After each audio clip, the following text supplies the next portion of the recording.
오늘 하나님의 말씀은 베드로전서 1장 18절에서 19절 말씀입니다.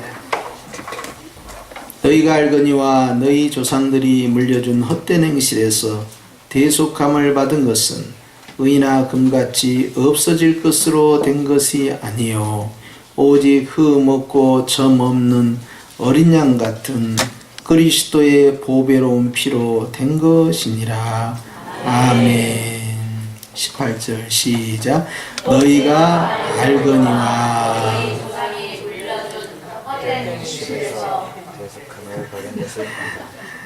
다시 시작. 너희가 알거니와 거기까지입니다. 할렐루야. 오늘도 말씀 통하여서 영육 간에 강건해지길 축원합니다. 이 말씀이 저와 여러분에게 주신 하나님의 음성이 되고 주님이 우리를 향한 사랑이 되길 축원합니다. 우리는 우리 자신에 대해서 굉장히 잘 안다고 생각을 하지요. 그리고 내 마음을 누가 나 외에 알 사람이 있을까 하면서 늘 내 자신에 대해서 잘 안다라고 생각합니다. 그러나 실상 우리는 우리 자신에 대해서 잘 모릅니다. 우리가 지난 세월을 살아왔지만 지난 세월을 어떻게 살아왔는지 내가 제일 잘 알 것 같지만 아쉽게도 나는 많은 일들을 잊어버리고 살고요. 놓쳐버리고 살아와요. 그리고 앞으로 내 미래의 삶도 내가 잘 알 것 같지만 정말 한 치 앞도 알 수 없는 것이 우리의 모습입니다.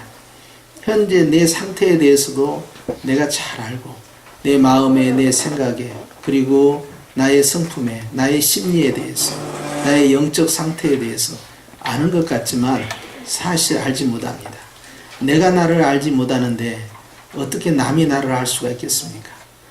내가 내 자신을 알지 못하는데 내가 어떻게 다른 사람을 안다라고 말할 수 있겠습니까? 그런데 오늘 본문 말씀에 보니까 너희는 알고 있다라고 말씀하고 있습니다.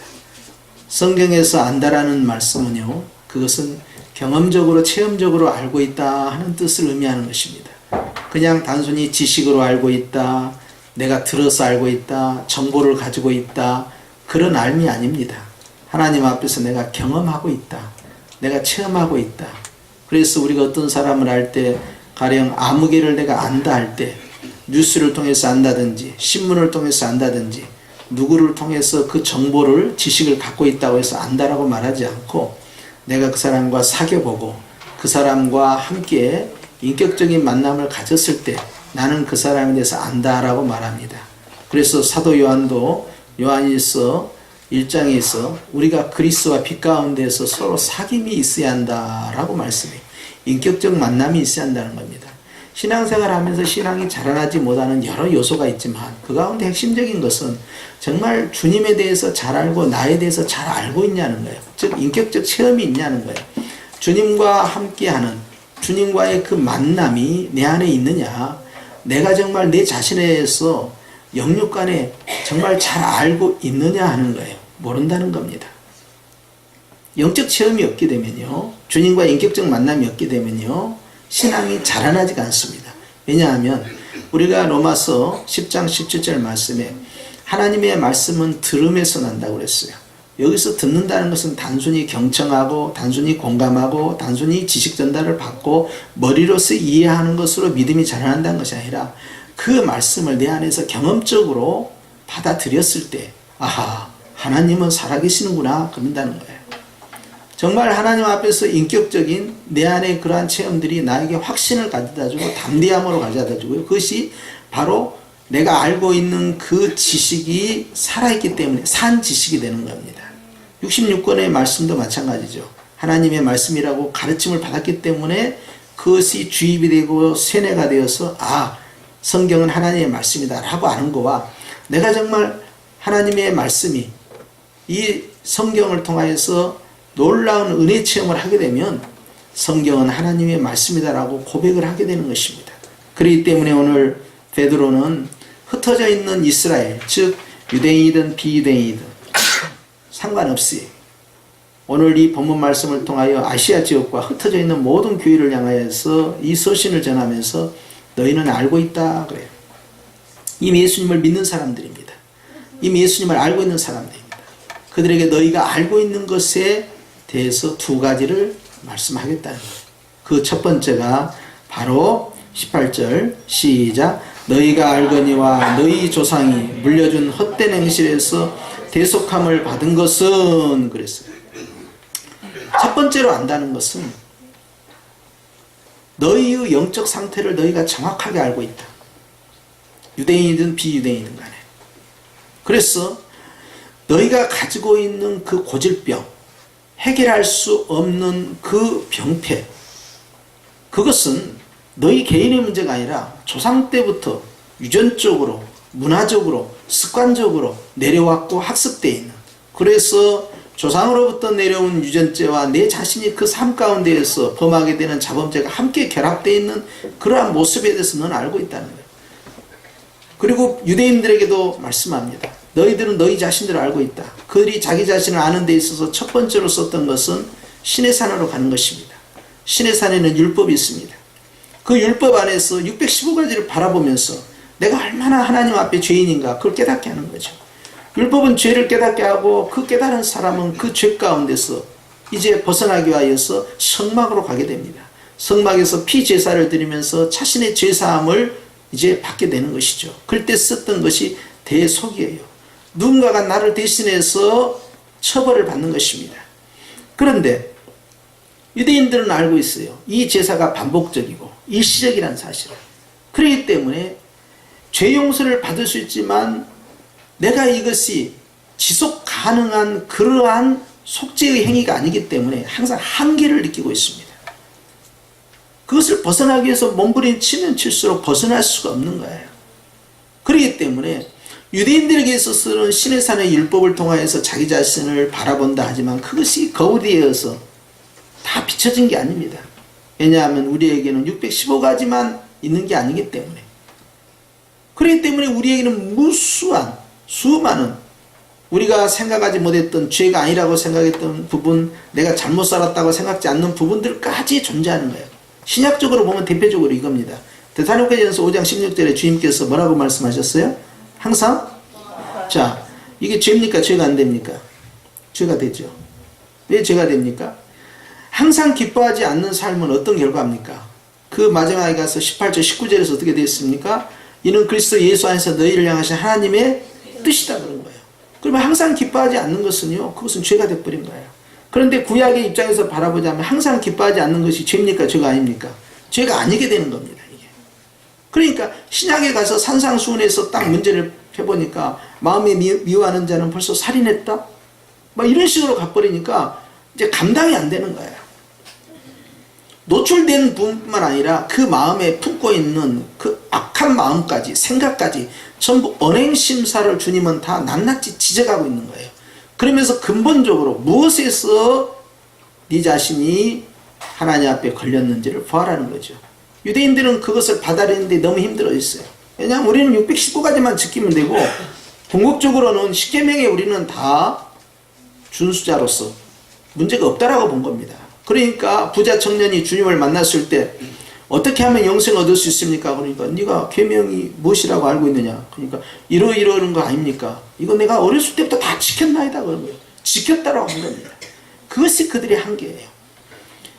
비유대인은 어떻습니까? 비유대인은 율법이 없으니까 거울이 없네요. 내가 내 자신을 볼 수 있는 거울이 없어요. 내 문제를 볼 수 있는 거울이 없어요. 그렇기 때문에 양심의 법을 쓰고요. 그 당시 사회의 규범을 갖다 대는 거예요. 저 사람은 법 없이 살 수 있는 사람이다. 그것은 어떻게 합니까? 하나님의 법이 아니죠. 사람이 만든 룰이에요. 그 사회법 안에서, 국가법 안에서 나는 큰 범죄를 하지 않았다. 나는 교도소 갈 만한 일을 하지 않았다. 경찰에 잡혀갈 일을 하지 않았다. 그리고 내 양심에 있어서 나는 죄인이 아니다. 이렇게 생각하는 거예요. 실제 양심이라는 것은 절대적인 평가가 아니고 상대적 평가예요. 내가 저 사람에 비해서는 낫지 않냐는 거예요. 저 사람에 비해서는 내가 양심적이고 저 사람에 비해서는 착한 사람이라 생각하는 거예요. 그러니까 어떤 분을 만나보면은 우리는 죄인이랍니다. 그러면 나는 죄인이 아닙니다. 내가 왜 죄인이 됩니까? 죄인은 교도소에 가 있죠. 나는 갈 일이 없습니다. 그리고 죄인은 교회에만 있더만요. 나는 죄인이 아닙니다. 내가 왜 죄인입니까? 나 바르게 살았어요. 내가 얼마나 성실하고 도덕적이고 다른 사람 눈물 나지 않게 살려고 얼마나 노력했는데 이제 와서 내가 죄인이라고 그렇게 말하면 안 되지요. 그래요. 오히려 교회 다니는 사람이 더 나빠요. 그래요. 그런데 비유대인 입장에서는 자신의 문제점을 바라볼 수 있는 거울이 없는 거예요. 그래서 주님이 유대인이나 비유대인이나 즉 헬라파 사람이나 다 주님이 초청을 하십니다. 시내산이 아닙니다. 갈멜산도 아닙니다. 비스가산도 아닙니다. 어디로 모시고 가느냐 하니까 갈보리산으로 가는 거예요. 갈보리산에 가니까 거기에 젊은 청년 하나가 아주 처절하게 피 흘려가면서 죽어가고 있는 거예요. 그러니까 아니 저 청년이 왜 죽을까 라고 생각하는 사람도 있겠죠. 그런데 가까이 나가보니까 그분이 예수님이야. 그런데 왜 거기서 그러고 있냐 이 말이야. 왜 사람들은 그를 죽이고 있냐는 거예요. 로마 사람들 참 이상한 사람들이라는 거예요. 법률에 의하지 아니하고 어떻게 해서 정치적으로 저렇게 비난하고 죽이고 있냐는 거예요. 이건 잘못된 것이다. 그렇게 생각할 수 있죠. 유대인들 니들은 무엇이 잘못했길래 저 젊은 나사렛 예수를 죽이냐는 거예요. 참 이상한 사람이구나. 왜 못을 받고 창을 찌르고 저렇게 비참하게 처형을 하느냐 이 말이에요. 이해할 수 없는 일이죠. 근데 더 가까이 나갑니다. 예수님의 피가 뚝뚝 떨어져요. 예수님의 피 한 방울이 뚝뚝뚝 떨어지는 그 핏방울 속에 무언가가 보이기 시작합니다.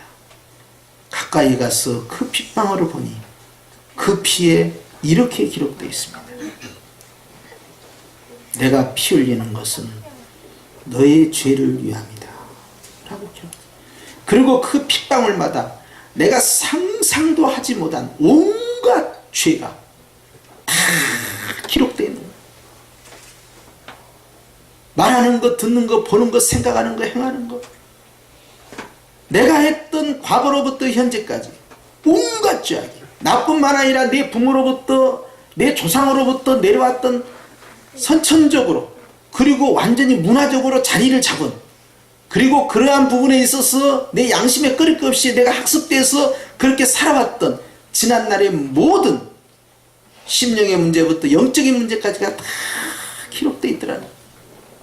그러니 내 자신을 적나라하게 볼 수 있는 것은 율법이 있는 저 신의 산이 아니라 그리스도께서 피 흘려 계시는 갈보리 산이야말로 내 자신을 다 까발려 볼 수 있는, 나도 나를 몰랐던 부분까지 다, 내가 잊어버린 것들까지, 내가 기억하지 못하고 있는 것까지 다 낱낱이 드러나는 현장이 그곳이니 예수님의 십자가의 그 보혈이야말로 내 자신이 처참하게 무너져 내리는 현장이 되는 것입니다. 어찌할꼬 내 죄 때문에 저분이 대신 죽는다니 어찌할꼬 내 죄가 이렇게 머리털보다도 무수히 많단 말인가. 죄가 아니란 것까지 죄였구나. 나는 잊어버린 것까지 다 여기에 기록되어 있구나. 내가 이렇게 추악한 자요. 나와 함께 내 부모로부터 조상 때부터 내려왔던 모든 문화적 삶 가운데서 유전된 선천적 모든 것들이 고질화된 이 병폐가 다 죄였구나 하는 것을 깨닫는 순간에 하나님의 역사가 시작되는데, 성령 하나님께서는 바로 깨닫는 영으로 역사하는 겁니다. 성경을 읽을 때, 찬양을 드릴 때, 기도를 할 때 성령 하나님께서 믿음의 은사를 주시고 깨닫는 영으로 역사하셔서 보게 하는 겁니다. 영적 소경인 내 눈을 밝게 하셔서 먼저 내 자신을 보게 하시고 나의 현재와 미래의 상태를 보게 하시고 나와 내 부모와 내 조상과 내 가문의 죄악을 보게 만드시고 내 열주가 지은 죄를 보게 만드시고 철저히 내 안에 나타난 수많은 죄악의 모습을 그리스도의 십자가 앞에서 빛으로 보여지기 시작합니다. 그러면서 깨닫는 거예요. 오라, 나는 죄인이구나. 나는 하나님 앞에서 마땅히 지옥 가기에 합당한 자구나 하고 무력하게 무너지는 역사가 있다는 거예요. 초대교회는 그것을 가지고 있었습니다. 그래서 그들은 겸손합니다. 하나님 앞에서 내가 했습니다. 내가 수고했습니다. 내가 이렇게 기도했더니 응답받고 내가 이렇게 했더니 이렇게 하나님께 복 주셨고 그런 말 하지 않습니다. 하나님, 나는 죄인입니다. 나는 죄인입니다. 자신의 연약한 모습을 계속 주님 앞에서 시인하고 고백하고 자백할 때 주님은 미쁘시고 주님은 우리를 사랑하셨어. 우리의 모든 죄와 허물을 보혈로서 씻어간다는 거야. 네가 얼마만큼 연약한 존재인가를 유대인이든 비유대인이든 알고 있느냐 깨닫고 있느냐. 너희는 다 알고 있다 그래. 이제 이 말씀이 우리 성경경 가운데 선포되었으므로 우리는 초대교회 성도들이 자기 자신에 대해서 영적인 진단을 정확하게 했던 것처럼 우리 또한 정확하게 보는 것이 대단히 중요합니다. 왜냐하면 이건 주님 앞에 겸손함을 만들기 때문에 그러합니다. 내 자신의 죄가 크면 클수록 은혜는 더 커 보이는 거예요. 내가 문제가 없다라고 보기 때문에 주님의 은혜가 우습게 보이는 겁니다. 내 문제가 심각하게 보니까 주님은 나에게 더할 수 없는 구원자로 다가오신 거예요. 그러면서 주님께서 또 한 가지 알아야 할 것이 있는데 그것은 18절 하반절에 보니까 대속함을 받는 것은 은이나 금같이 없어질 것으로 된 것이 아니요 19절 시작 오직 흠없고 첨없는 어린 양 같은 그리스도의 보배로운 피로 된 것이라 그랬어요. 노력해서 된 것이 아니다. 돈으로 해결된 문제가 아니다. 네가 다른 방법으로 네 문제를 해결할 수 없다는 거예요. 네가 스스로 수양을 하고 네가 네 자신이 착한 일을 통해서 네가 많은 사람에게 구제금을 나눈다고 해서 네가 많은 선행을 네 재산을 팔아가면서 한다고 해서 그것이 너를 구원하지 못하고 그것이 네 자신의 죄 문제를 해결하지 못하고 근본적인 문제로부터 네가 벗어날 수 없다는 거예요. 오직 네가 이 모든 것으로부터 자유롭게 된다는 사실을 네가 알고 있는데 그것은 바로 예수님의 십자가의 피란 사실을 너희가 알고 있지 않느냐라고 묻는 겁니다. 그리고 그 질문은 이 시간에 우리에게 오는 것입니다. 주님과의 인격적인 갈보리산의 만남이 있느냐는 거예요. 거기에서 너의 죄를 보고 예수님의 사랑을 보았느냐는 거예요. 사람들은 주님은 나를 사랑한다는 사실을 알고 있어요. 요한복음 3장 16절을 모르는 사람이 어디 있습니까? 교회 다니면서. 우리 다 함께 한번 암송합시다. 시작. 하나님이 세상을 이처럼 사랑하사 독생자를 주셨으니 이는 저를 믿는 자마다 아무도 멸망치 않게 하려 합니다. 주님이 나를 사랑한다는 사실을 내가 알고 있어요. 그럼에도 불구하고 주님의 사랑은 어디에 있습니까? 내가 막 기도할 때 응답해 주셔서 거기에 있습니까? 내가 위기 가운데 했더니 응답해서 거기 있습니까? 내가 질병 가운데서 했더니 치유해 주셔서 거기에 있습니까? 내가 환경 가운데 애워싸임과 우겨싸임을 당했을 때 이제는 어찌할까 모르고 갈팡질팡할 때 위기 가운데 나를 도와주신 그 하나님의 은혜가 있어서 거기에 주의 사랑이 있습니까? 그것은 다 일시적입니다. 이 문제가 해결되면 저 문제가 있습니다. 저 문제가 해결되면 또 그 문제가 있습니다. 끊임없이 우리에게는 기도의 제목과 사건과 상황이 발생하는 겁니다. 그것은 언제든지 우리에게 파도처럼 계속해서 다가오는 것이죠. 해결할 수가 없어요. 항상 단회적입니다. 문제 중심에 주님을 만난다는 것은 대단히 위험한 발상이에요. 그것은 결국 주님을 내 문제 해결에만 동원하는 것이기 때문에 나도 모르는 사이에 기복신앙으로 훅 빠져버리는 겁니다. 내가 왜 구원을 받았고 내가 왜 창조를 받았고 내가 하나님의 왜 자녀가 되었는가에 대한 정확한 이해를 못하게 된 것이죠. 그렇기 때문에 주님의 사랑은 어디 있습니까? 기도응답이 있지 않고 위기상황의 탈출이 있지 않고 형통이 있지 않고 하나님의 복에 있는 것이 아닙니다. 그 속에도 있지만 그것은 지극히 제한된 거예요. 그러나 영원하고 완전하고 확실한 증거가 있는데 그것은 바로 예수님이 십자가에 피 흘려 죽으심이라는 거예요. 그렇기 때문에 여러분 우리는 항상 기뻐할 수 없으면서 기뻐할 수 있는 이유, 항상 감사할 수 없음에도 감사할 수 있는 이유가 뭐냐 이 말이에요. 바로 갈보리산의 십자가야말로 하나님의 사랑의 지성소의 현장이라는 사실을 아셔야 합니다. 그렇기 때문에 하나님이 나를 가장 사랑한다는 증거가 거기 있으니 주님께서는 귀신이 너희에게 항복한 것으로 기뻐하지 말고 능력 쌓여 전도 쌓여 하나님께 나에게 주신 사명을 감당하러 기뻐하지 말고 너희의 이름이 하늘에 기록된 것으로 기뻐하라. 아멘. 주님은 우리가 항상 기뻐할 수 있다는 거예요. 문제 속에서 위기 속에서 고민 가운데 근심 가운데 현실 가운데 감사할 수 없는 상황에서도 감사할 수 있다는 거예요. 어떻게 해서 항상 기뻐하고 어떻게 해서 항상 즐거워하고 어떻게 해서 항상 감사하며 살 수 있겠냐 하는 거예요. 그것은 다른 방법이 아닙니다. 내 이름이 하늘에 기록된 것으로 즉 내가 구원받은 것 때문에 하나님이 나를 얼마나 사랑하는지 따라서 합시다. 나보다 나를 더 사랑하시는 주님은 나를 사랑하시되 당신의 목숨을 걸어버렸습니다. 아버지께서는 우리를 사랑하시되 당신의 독생자를 찢어 죽이시기까지 우리를 사랑하셨습니다. 나보다 나를 더 사랑하신 그 하나님께서 말씀하는 거예요. 주님의 그 십자가의 사랑을 놓치지 말라는 거예요. 그런데 요한계시록 2장 4절에 보니까 에베소 교회는 주님을 잘 섬겼지만 그 마음에 뜨거운 가슴이 식어버린 거예요. 가슴이 뛰지 않는 신앙이에요. 예수를 보면 가슴이 뛰어야 되는데, 찬양을 드리면 가슴이 뛰어야 되는데, 기도를 하면 가슴이 뛰어야 되는데, 예배를 드리면 가슴이 뛰어야 되는데, 그 마음 가운데 첫사랑이 식어가고 있었어요. 점점 굳어져 가는 것입니다. 첫사랑은 무엇입니까?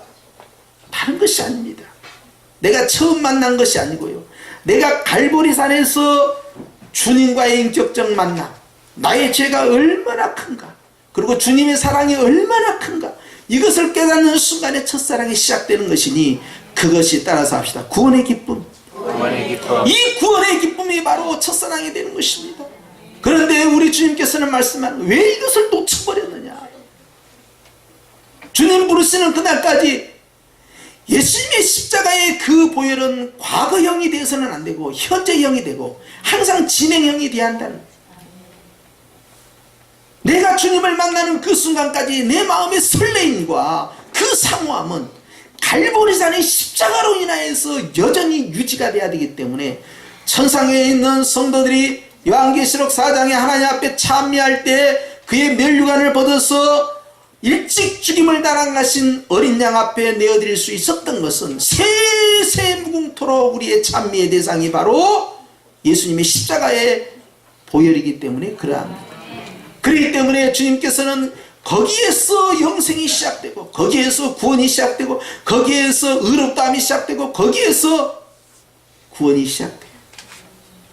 현재와 미래가 바로 거기에서 시작돼요. 그렇기 때문에 주님을 만난 적이 있냐는 거예요. 갈보리산에서, 위기 속에서, 현실 가운데에서, 문제 가운데가 아닙니다. 갈보리산에서 너는 만나보았느냐.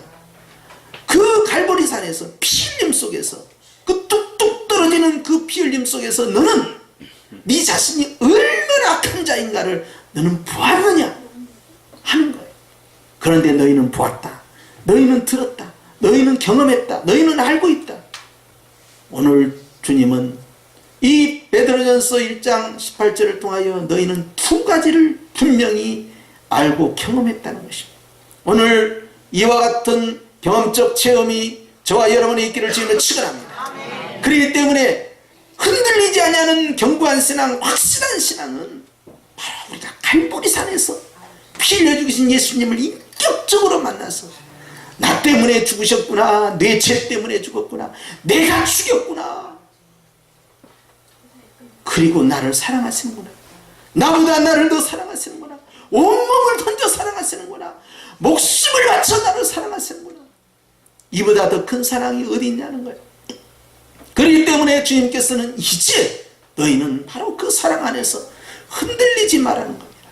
기도응답이 되든 안 되든, 환경이 풀리든 안 되든, 형통이 되든 안 되든, 질병을 고침을 받든 못 받든, 내 자녀들의 길이 열리든 열리지 않든, 물질 문제가 해결되든 해결되지 않든, 그거와 상관없이 너희들은 강력한 흔들림이 없는 확신을 가져야 한다. 그것은 따라서 주님이 나보다 나를 더 사랑하시고, 어디에서? 갈보리산 십자가에서 이것을 확증 지으라는 겁니다. 이것이 바로 율법의 완성이요 사랑의 증거이기 때문에 그러한 것입니다. 오늘 바울은 바로 이 베드로전서 1장 18절과 19절 말씀을 통하여 그분은 흠이 없고 그분은 점도 없는 어린 양과 같은 바로 보배로운 피를 우리에게 쏟아 부었다는 걸 너희는 알고 있지 않느냐. 바로 너를 위하여 했다. 바로 너의 죄 때문에 했다. 너는 그를 죽였지만 그는 너를 살렸다. 그것을 네가 아느냐는 거예요. 이 체험이 있어야만이 신앙이 자라나고, 여기에서 중생이 시작되는 것이고, 구원의 확신이 여기서 생기는 것이고, 바로 이러한 사람을 가르쳐서 성도라고 부르는 것이니 지식이 아닙니다. 단순히 학습이 아닙니다. 주님과의 만남입니다. 바로 예배는 그런 주님을 만나는 것이니, 여러분 예배 시간마다 십자가에서 피 흘려 죽으신 예수님을 늘 만나기를 축원합니다. 성령 하나님께서는 바로 이 복음을 전하기 위해서 이 자리에 우리와 함께 계시는 것이고, 교회가 세워져서 우리를 교회로 세우시고 움직이는 교회로, 걸어다니는 교회로 우리를 이 공동체로 만드신 것은 결국 우리를 통하여 이 복음을 주님 오시는 그날까지 땅 끝까지 전하라는 것이니, 내가 체험하지 않는 것을 어떻게 전할 것이며, 내가 맛보지 않는 것을 어떻게 설명할 것이며, 내가 경험하지 않는 것을 어떻게 증거할 수 있겠냐는 거예요. 그렇기 때문에 너는 다 보았느냐는 거예요. 갈보리산에 너는 거기에서 네 자신을 보았느냐는 거예요. 너는 거기에서 예수님의 그 큰 사랑을 경험을 했느냐는 거예요. 바로 그것이 영적인 깨달음인 것입니다. 믿음의 출발이 여기서부터 있습니다. 이 복음으로 무장되어 있으면 우리 성현교회는 일단 폐기되는 것입니다. 어느 누구도 우리를 미혹할 수 없는 것이죠. 오늘 주님은 그러한 성도들을 찾고 계시고, 오늘 우리 성현을 향하여 이렇게 말씀하십니다. 너희들도 초대교회처럼 다 알고 있지 않느냐? 우리는 대답해야 합니다. 주님, 그러하옵나이다. 우리가 갈보리산의 십자가에 피 흘리신 사랑의 예수님을 우리가 알고 우리가 믿사옵나이다. 이제 이 고백이 나의 고백이 되어야 되는 것입니다. 사랑하는 성도 여러분, 살아있는 교회가 뭡니까? 교회가 교회다 하는 것이 어디서 시작됩니까? 갈보리산에서 시작됩니다. 주님과의 인격적 만남에서 시작됩니다. 나를 위하여, 나 때문에, 내가 죽인 그 예수님, 내 죄악 때문에 처절하게 피 흘리신 그 예수님, 내가 만나는 그 순간 교회는 교회다워지고 예배는 예배다워지고, 하늘의 천상의 예배는 이 땅의 지상의 예배와 차이 없이 주 앞에 그대로 흠양이 되는 것이니, 여러분, 우리가 드리는 예배와 우리의 삶이 하나님이 기뻐 받으시는 제사가 되기를 주님의 이름으로 축원합니다. 기도하겠습니다.